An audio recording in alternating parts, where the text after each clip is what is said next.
କିଛି କଥାଠୁ ଅଜଣା ରହିବା ବି ଭଲ ହୋଇଥାଏ।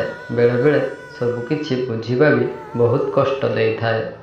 ବହୁତ ଡର ଲାଗେ ମୋତେ ସେ ଲୋକଙ୍କୁ ଯାହାର ଚେହେରାରେ ମିଠାପଣ, ହୃଦୟରେ ବିଷ ଭରିକି ରହିଥାଏ। କାହାକୁ ହରାଇଲା ପରେ ବି ତାକୁ ଚାହିଁବା, ଏହା ସମସ୍ତଙ୍କ ଦ୍ୱାରା ସମ୍ଭବ ନୁହେଁ।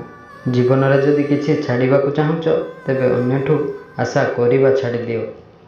ଆମେ ସେ ଦୁନିଆରେ ରହୁ ଯେଉଁଠି ମିଛକୁ ତ ସମସ୍ତେ ଘୃଣା କରନ୍ତି, ହେଲେ କେହି ବି ସତ କୁହନ୍ତି ନାହିଁ। ଏଇଟା ମୋର ଭ୍ରମ ଥିଲା କି ତୁମେ ମୋ ସାଥିରେ ଅଛ। ଚାଲୁଥିଲ ତ ମୋ ସାଥିରେ, ହେଲେ ଅନ୍ୟକୁ ଖୋଜିବା ପାଇଁ। ଭଲ ବନ୍ଧୁ ସେଇ ତାରା ପରି ହୋଇଥାନ୍ତି। ଆଲୁଅରେ ପଛେ ଦେଖା ନ ଯାଉ, ମୁସ୍କିଲ ସମୟରେ ସବୁବେଳେ ସାଥ ଦେଇଥାଏ। ଦୁନିଆରେ ସବୁଠୁ ମହଙ୍ଗା ଜିନିଷ ଲୁହ ହେଇଥାଏ, କାହିଁକି ନା ଏହା 1% ପାଣି, 99% ଫିଲିଂରେ ତିଆରି ହୋଇଥାଏ। ଭିଡ଼ିଓଟି ଯଦି ଭଲ ଲାଗିଥାଏ ଚ୍ୟାନେଲକୁ ସବସ୍କ୍ରାଇବ୍ କରି ଲାଇକ୍ ଟିଏ କରିଦିଅନ୍ତୁ। ରହୁଛି, ଜୟ ଜଗନ୍ନାଥ।